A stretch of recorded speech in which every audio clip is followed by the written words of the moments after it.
News, सच जरूरी है। नमस्कार, MNS न्यूज लाइव में आप सभी का स्वागत है। मैं हूं आपके साथ आंचल। तो आइए देखते हैं देश और दुनिया की तमाम बड़ी खबरें। इजरायल सेना ने हमास के बंधकों से 250 बंधकों को कराया आजाद। सेना ऑपरेशन का देखिए वीडियो। इजरायल के रक्षा बलों ने कहा कि सूफा सेना चौकी पर नियंत्रण हासिल करने के लिए गाजा सुरक्षा बाड़ के आसपास के क्षेत्रों में फ्लोटिना 13 एलिट यूनिट को तैनात किया गया है। IFD ने अपने पोस्ट में कहा है कि एलिट यूनिट ने सूफा चौकी पर हमला कर हमास के 60 आतंकियों को मार गिराया और 26 को पकड़ लिया। फिलिस्तीनी आतंकी समूह हमास द्वारा इजरायल के लोगों को बंधक बनाए जाने के बाद इजरायली सेना बंधकों को आतंकवादियों के गिरफ्त में छुड़ाने के लिए लगातार कोशिश कर रही है। इजरायल के रक्षा बलों ने सोशल मीडिया पर एक वीडियो जारी किया है जिसमें दिखाया गया है कि इजरायली सेना सूफा चौकी पर हमला कर 250 से अधिक बंधकों को बचा रही है। इजरायली सेना ने 60 आतंकियों को उतारा मौत के घाट।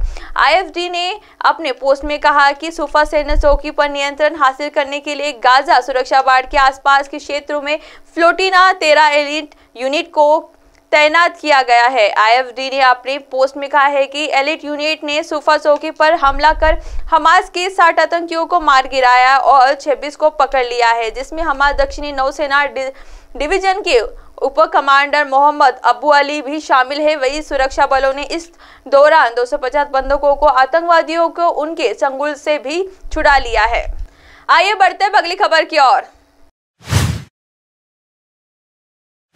हमास ने परिवार पर किया हमला, जिंदा बचा लड़का, माता पिता की हुई मौत।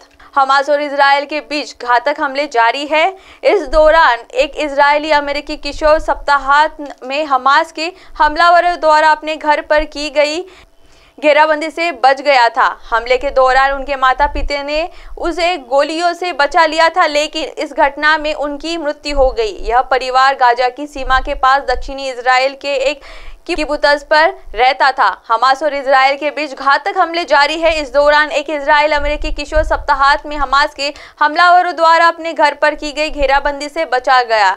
हमले के दौरान उनके माता पिता ने उस गोलियों से बचा लिया था, लेकिन इस घटना से उनकी मृत्यु हो गई। यह परिवार गाजा की सीमा के पास दक्षिण इजरायल के एक किबुत्ज पर रहता था। हमले की चेतावनी मिलने के बाद सुरक्षा की तलाश करने के लिए उनके पास 1 मिनट से भी कम समय था।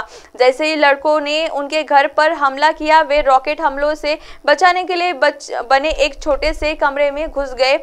रिश्तेदारों ने बताया कि लड़ाकों को कमरे से बाहर रखने की कोशिश में श्लोमी मातियास का हाथ कट गया। जैसे ही लड़ाकों ने कमरे में गोलियां चलाई, डेबी मातियास ने अपने बेटे रोटेम को नीचे उतरने के लिए कहा, फिर उसकी गोली मारकर हत्या कर दी। गोली उसके आर पार हो गई और उसके पेट में लग गई। आइए बढ़ते हैं अगली खबर की ओर। ग्रीन कार्ड की प्रतीक्षा कर रहे लोगों के लिए राहत, अब 5 साल के लिए जारी होगा रोजगार प्राधिकरण कार्ड। अमेरिकी सरकार ने घोषणा की है कि वह ग्रीन कार्ड की प्रतीक्षा कर रहे लोगों सहित कुछ गैर आप्रवासी श्रेणियों को 5 साल के लिए रोजगार प्राधिकरण कार्ड प्रदान करेगा। अमेरिकी नागरिकता एवं आवर्जन सेना ने बताया है कि कुछ गैर नागरिकों के प्रारंभिक तथ्य नवीनीकरण के लिए रोजगार प्राधिकरण दस्तावेजी की अधिकतम वैधता अवधि को 5 साल तक बढ़ा रहा है। अमेरिका ने ग्रीन कार्ड के लिए प्रतीक्षा कर रहे लोगों को सहित गैर अप्रवासी को अमेरिकी सरकार ने खुशखबरी दी है। अमेरिकी सरकार ने घोषणा की है कि वह ग्रीन कार्ड की प्रतीक्षा कर रहे लोगों की सहित कुछ गैर अप्रवासी श्रेणियों को 5 साल के लिए रोजगार प्राधिकरण कार्ड प्रदान करती है। USCIS बढ़ा रहा है दस्तावेजी की वैधता। अमेरिकी नागरिकता एवं आवर्जन सेवा ने बताया कि कुछ गैर नागरिकों के लिए प्रारंभिक तथा नवीनीकरण के लिए रोजगार प्राधिकरण दस्तावेजों की अधिकतम वैधता अवधि को 5 साल तक बढ़ा रहा है। संघीय एजेंसी ने कहा है कि इनमें शरण पाने के लिए आवेदन करने वाला या निष्कारण से रोकने का आवेदन करने वाले INA 245 के तहत स्थिति का समायोजन और निर्वासन का निलंबन या निष्कासन को रद्द करना शामिल है। अब आप हमारे चैनल को आपके मोबाइल पर भी देख सकते हैं। मोबाइल ऐप पर देखने के लिए प्ले स्टोर से MNS news TV app download करें। इंस्टा, लिंक, ट्विटर, हाईकुक, फेसबुक और कई सोशल मीडिया प्लेटफॉर्म पर हमारा चैनल उपलब्ध है। आप हमारे चैनल को लाइव भी देख सकते हैं www.mnsnewstv.com पर। फिलहाल वक्त हो जिला दर्शकों ब्रेक का। ब्रेक से लौटने के बाद देखिएगा देश और दुनिया की तमाम बड़ी खबरें। बने रहिए MNS न्यूज के साथ। नमस्कार।